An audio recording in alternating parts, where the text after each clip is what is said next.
Everyone knows that sports are good for your health. However, hardly anyone talks about what physical activity does to your skin. I've gathered some interesting studies for you that clearly show how sports affect wrinkles. In this video, you'll find out whether physical activity slows down skin aging. And if it does, by how much? What should you do to get the best possible results? You will never be younger than you are today, right here and now. That's a harsh fact that sometimes can get us down. Or at least, it gets me down. We all know that we won't live forever, but surely, each of us would like to live at least one more day. And what is the distant future, if not just a series called Just One More Day? That's enough philosophy for today. Let's move on to the practical part. I'm recording this video so that you know exactly how physical activity affects aging, for example in the form of wrinkles and how old we appear. I'll also tell you about internal aging related to the health of our body and the so-called biological age, which can differ from our chronological age. The first study I've prepared for you is extremely interesting. It examined how current seniors who have been active in sports since their youth and continue to be active differ from people of the same age, in their 70s, who did not engage in regular physical activity earlier in life. They measured the VO2 max parameter, which is the most important and key indicator predicting longevity and good physical performance in the future.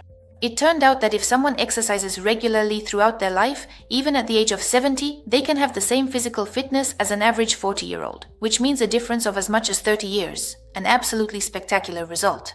Alright, so now we know that people who are athletes in their youth are healthier in old age and have a better VO2 max parameter.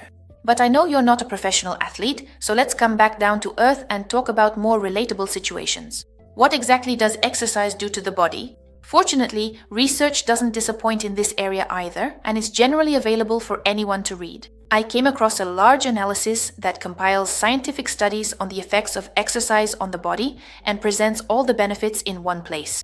So as not to bore you, I've gathered here all the benefits for the body when we engage in physical activity. Importantly, this analysis focuses not only on professionals, but also on people who exercise as little as 2.5 hours per week. In patients, there is improved cardiopulmonary function, increased maximal oxygen uptake, VO2 max, better structure of atherosclerotic plaque, prevention of complications after myocardial infarction, and improved function in patients with heart failure with preserved ejection fraction, increased functionality of progenitor cells, reduced endothelial oxidative stress, improved vascular function, hematopoietic stem cells, muscle, bone, and skin cells. Prevention of age-related muscle degeneration, reduced risk disability, reduction sarcopenia, improved muscle endurance, better balanced motor coordination, improved skin structure, increased bone mineralization, reduced osteoporosis, peripheral central nervous system, improved executive function and memory, prevents Alzheimer's and neurodegeneration, increased neurogenesis, neurotrophins, growth factors, and synaptic markers, reduce inflammation, regeneration ganglion cells, protect neuromuscular junctions, relaxation, anxiety, depression, metabolism, glucose control, reduced peripheral insulin resistance, lowered insulin secretion, increased glucagon production, gluconeogenesis and fatty acid metabolism, decreased glycated hemoglobin levels, increased insulin-independent glucose release. There are so many benefits that it's impossible to remember them all. However, it's enough if you remember just one thing. Physical activity reduces the risk of death, and that's probably the most important argument in this discussion. Other studies have shown that your current physical fitness is the best indicator of your predicted lifespan and its quality. Improving physical fitness increases lifespan and prevents age-related diseases. To be effective, you need to increase your aerobic capacity along with strength and joint mobility. And what do exercises do to your skin? Alright, as you can see, there's a lot of talk about how sports are good for your health. However, in this video, I want to tell you about something you'll only find on this channel. Namely, how physical activity affects your skin, and also exactly what to do and what not to do when it comes to sports if you want to age more slowly. You might be surprised, but there is one type of physical activity that is healthy but actually harms your skin. But to explain everything clearly, let's consider what happens to your skin when you start exercising. From previous studies, you already know that physical exercise strengthens the function of the heart muscle.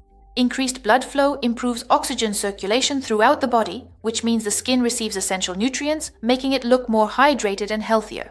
Skin cells absorb the necessary substances more quickly, which boosts their vitality. Generally speaking, we want the skin to be thick, and that's not a metaphor. We actually mean the skin should be as thick as possible in terms of millimeters. If you watch my videos, you know that thinning of the skin is a normal phenomenon that happens over time. You might also know that tissue stimulators used in aesthetic medicine clinics can help with this.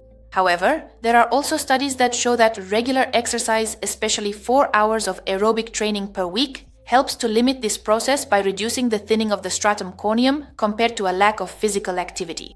In addition to the fact that exercise promises thicker and more elastic skin, if we work out, sarcopenia is reduced. Sarcopenia is the loss of muscle mass with age, which begins around the age of 50. Exercise slows down this process, and as a result, the skin has more support in the form of muscles and is not as saggy and loose. The last parameter I want to tell you about is the increase in collagen production. Collagen is a protein found in the skin, responsible for elasticity, firmness, hydration, and cellular renewal. With regard to the skin, aerobic exercise stimulates mitochondrial biogenesis in skin fibroblasts, increasing the collagen content in the dermis.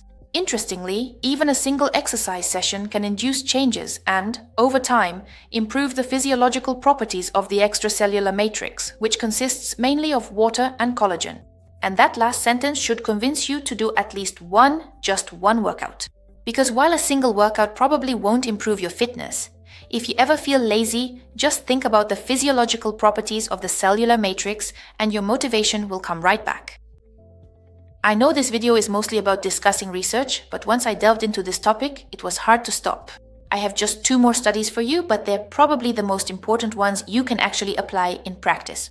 The first set of studies gives a clear answer as to which sport you should avoid and swap for another. It's about swimming in a pool. It's suggested that the chlorine used to disinfect pools can damage the skin barrier's function. In the study, and I want to emphasize this, they compared professional swimmers and football players. It turned out that swimmers consistently experienced greater water loss from the epidermis. This leads to dry skin, irritation, and generally speaking, more pronounced and faster aging. Of course, it's certainly better to swim than to have no physical activity at all. No doubt about it. However, if we're talking only about skin aging, I would suggest choosing something else. So, what would that be? Maybe running? It turns out that running isn't necessarily the best choice. Here, I'm not talking about research, but about my own observations from my aesthetic medicine practice. I'm also a runner myself. Maybe not a professional one, but I run a lot and often. Generally speaking, running is great as long as we don't end up with significant fat tissue deficits. If there's very little of it, the skin on the face becomes sunken. The bones become very pronounced and we look older. Moreover, longer runs, those of several or even over 20 kilometers, cause overall fatigue for the body, and this translates into a more tired appearance if you run long distances and often. The last study is much more positive. Now I'll answer the question. Is it better to do aerobic or strength training to slow down skin aging? Here I have some surprising results because I myself expected that aerobic training would be more effective. This has been said for years with little mention of strength training. These studies compared the effects and benefits of aerobic training on the skin aging process over a 16-week period, involving 61 healthy, sedentary, middle-aged women from Japan. It turns out that both types of training significantly improved skin elasticity and the structure of the upper layer of the dermis, while strength training additionally increased its thickness. So if you don't like running or swimming, the gym and any kind of physical activity will give your body what it needs. It was very important to me to make a video for you not about yet another aesthetic procedure, but about what really matters much more, namely a healthy lifestyle. I wanted to go beyond the usual cliches and not just say that sports are healthy. I wanted it to be interesting and for you to gain new, fresh knowledge and perspective. Let me know in the comments if I succeeded. In the meantime, I invite you to watch another equally interesting video where I talk about how sugar affects aging. And I'm not talking about a caloric surplus here, but any amount of it. Click on the video thumbnail and find out what glycation is, what age molecules are, and why it's better to bake chicken than to fry it. Thanks for today, and I'll see you in the next video. Bye!